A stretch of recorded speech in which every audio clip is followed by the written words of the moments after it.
Hola amigos, estamos de vuelta con el segundo capítulo de Introducción a CCNA, donde veremos IPv4. ¿Qué significa IPv4? Bueno, significa Protocolo de Internet versión 4, pero ¿para qué nos sirve? Esto nos sirve para identificar nuestros dispositivos. Por ejemplo, nosotros nos identificamos por nuestro nombre. Los computadores se identifican por su direccionamiento IP.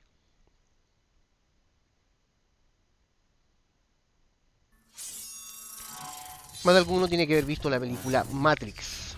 Esta película, bueno, hablaba de que ellos veían en pantalla solamente ceros y uno, pero al ver estos dígitos ellos veían ya imágenes. Efectivamente, no está muy lejos de la realidad. La información en nuestros computadores viaja por estos números, y estos números se llama sistema binario. O sea, IPv4 está basado en un sistema binario. Un sistema binario comprende dos caracteres o dos dígitos, y estos son ceros y uno. Así que para los que no vieron la película, se la recomiendo. Muy bien, acá tenemos unos números decimales que están separados, segmentados por puntos, ¿ya? A esto le llamamos octetos, no a los puntos, sino que a los números decimales. Es decir, son cuatro octetos y cada octeto tiene 8 bits. Vamos viendo. Acá tenemos un octeto. Ese decimal es un octeto. Este decimal, que es el 168, también es un octeto. Acá tenemos otro octeto y por último el cuarto octeto. Y cada uno de estos octetos tiene 8 bits. Es decir, se divide en 4, más que dividir, está comprendido por 8 caracteres más. Y en este caso, más que caracteres serían números, ¿ya? Porque el cero y el uno son números. Entonces, estos son bits y al ser un 8 bit, al ser 8 bit es un byte, pero no lo voy a confundir con eso, ¿ya? Pero sí quiero que sepan que un byte son 8 bits. Por lo tanto, eh, este número decimal es un byte. Muy bien, continuemos. Entonces, acá tenemos, ¿cierto? Tenemos estos números que ya están eh, convertidos a binario. El número decimal tienes que convertirlo a binario y viceversa, también puedes convertir un número binario a decimal. Entonces tenemos 8 bits acá, 8 bits acá, 8 bits acá y 8 bits acá. Si sumamos todos estos bits nos da un total de 32 bits. Como bien dijimos anteriormente, este es un número decimal y en este caso va a ser el primer octeto, ¿ya? Si lo convertimos a decimal vamos a tener este resultado. ¿Cómo llegamos a ese resultado sin utilizar una calculadora? Bueno, tendríamos que tener claro primero la siguiente tabla. Primero tenemos que ordenar de forma ascendente de 1 a 32. Acá estamos haciendo el primer octeto, ¿ya? Y lo estamos haciendo del 1 al 8. O sea, tendríamos que hacer una tabla que llegue de acá, del 1 al 32, pero esto, vamos a abrir un poquito acá y vamos a abrir esto. No, vamos a adelgazar un poquito más. Ahí sí. Y le vamos a decir que ahí sí. Perfecto. Entonces, como les decía, tenemos que hacer del 1 al 32, ¿cierto? Recuerda porque son 4 octetos de 8 bits cada uno. Y si sumamos esos 4 octetos de 8 bits, sería 4 por 8, 32, ¿cierto? Entonces, teníamos que hacer del 1 al 32 de forma ascendente, ¿cierto? Pero esto se repite cada 8 bits, tal cual. Tal cual como está, se vuelve a repetir. ¿Ya? O sea, de acá tenemos el exponente y la raíz, ¿ya? El exponente siempre va a partir del 7 hasta el 0 y se va a repetir una vez que termina acá el 8, parte el 9, ¿cierto? Y en el 9 tenemos que volver a colocar 7 elevado a 2 igual, ¿cierto? 128. Y así sucesivamente hasta terminar con el 32.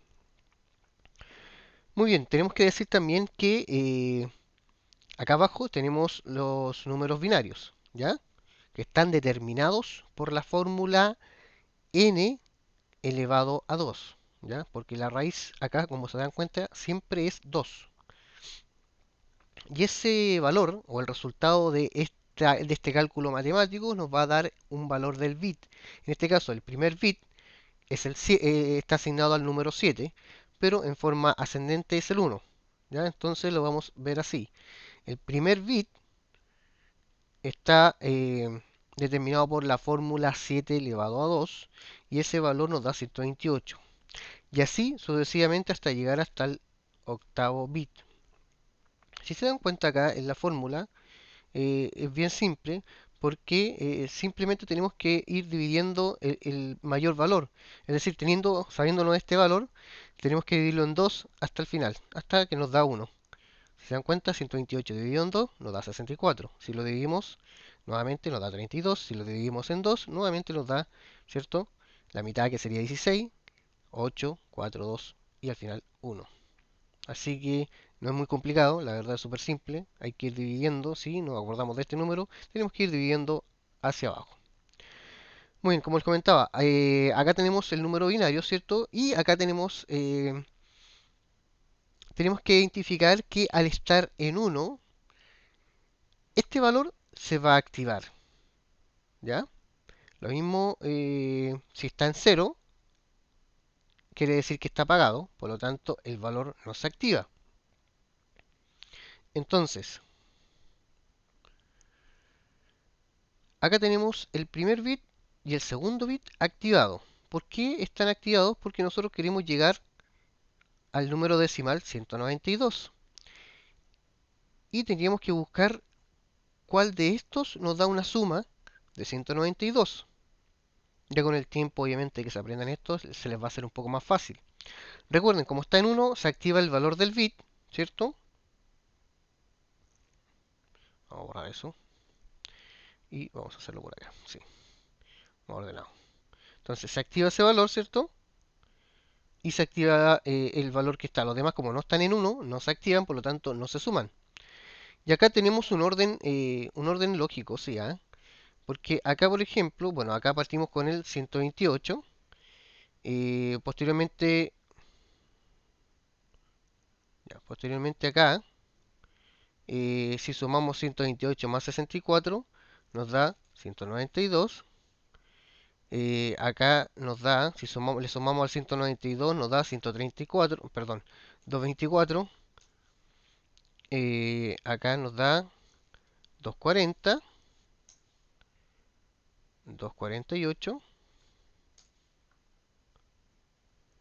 252, 254 y por último 255. Bueno, con el tiempo yo ya estoy acostumbrado, obviamente, sé que esos dos me van a dar 192 y así sucesivamente, ese es el orden lógico que lleva. Eh, Obviamente, si aquí este no está activado, si no está activado este valor, no está en 1, no puedo sumar ese valor y sigo sumando los que están, obviamente, con 1. Recuerden eso, los que están en 1 se van sumando. Pero si estuviesen todos en 1, el total sería 255. Bueno, espero que se entienda. De pronto uno, cuando ya sabe las cosas, no las explica quizás de la mejor manera. Pero, o a veces uno se salta cosas que quizás son obvias, pero para alguien que no entiende el concepto y no está en este mundo, no se les va a hacer muy fácil. Entonces, vamos a dejar esto por acá nuevamente para que no, en caso de que lo quieran tener anotado.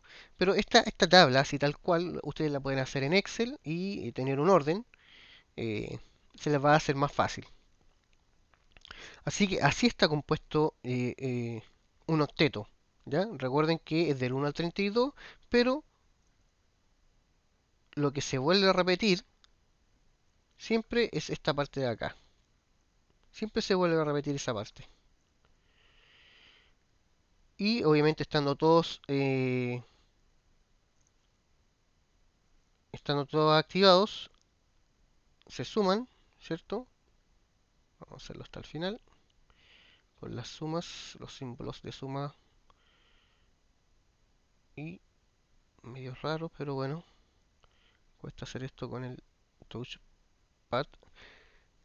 Ya está acá, ¿cierto? Si sumamos todo eso nos da 255. Lo mismo que nos da, ¿cierto? Este número de acá. Muy bien, creo que con eso estamos bien, pero tenemos que ver muchas cosas más. Tenemos que ver, vamos a borrar esto, limpiar y cerramos un poco por acá. Tenemos que ver las clases y rangos. Las clases y rangos de direccionamiento IP son 5. Está la clase A, que comprende este rango, la clase B, la clase C, la clase D. La clase D se utiliza para identificar el grupo de computadoras al que el mensaje del multicast está dirigido. Generalmente, este rango de IP lo ocupan los protocolos de direccionamiento dinámico, aunque eso los vamos a ver en CCNA 2. Sí, lo vamos a ver en CCNA 2. Ya, pero ese es el rango de IP que utiliza, por ejemplo, IGRP o SPF. Y la clase E tiene estos siguientes rangos, pero este se utiliza solamente con fines experimentales hasta el momento. Además de haber clases y rangos, están los tipos. Están los tipos privadas y públicas. Las privadas comprenden la clase A y los siguientes rangos, la clase B con sus respectivos rangos, la clase C con sus respectivos rangos. Y la pública también tiene clase A, B, C, cada una con sus respectivos rangos. Ahora, ¿cómo diferenciamos cuáles son las privadas y las públicas? Bueno, las privadas están generalmente en las pequeñas y medianas empresas y también en nuestro hogar. Por lo tanto, la red de nuestro hogar es una red privada. Las públicas son, por ejemplo, en nuestro país, GTD Manquehue y Movistar. Estos dos que vemos acá, que son GTD Manquehue y Movistar, estos se llaman ISP. ISP es proveedor de servicio de Internet. Y acá tenemos GTD Manquehue, BTR, Entel y Movistar. Esto para que conozcan un poco el concepto, ¿cierto? De lo que son los proveedores de servicio y los tipos, obviamente porque están mencionados los ISP, porque están los tipos de IP. Muy bien, vamos a hacer una simulación, a ver con lo que hemos pasado, ojalá se entienda un poco esta simulación, le ayude un poquito más. Y vamos a simular en esta casa, ¿cierto? Que vamos a contratar los servicios de GTD Manquehue, ¿ya? GTD Manquehue nos tiene que generar un enlace, ¿cierto? Por cable, y ellos van a utilizar sus rangos de IP pública, ¿cierto? Y además nos tienen que proveer de un router que es el que posteriormente a nosotros nos va a dar la conexión. ¿Cierto? Bueno, en nuestro caso tenemos computadores, en este caso vamos a colocar laptop, ¿cierto? Y si se dan cuenta acá, apareció este rango de IP. Este rango de IP es de clase, si dijeron clase C, es correcto. Este es de clase C y es de tipo privada.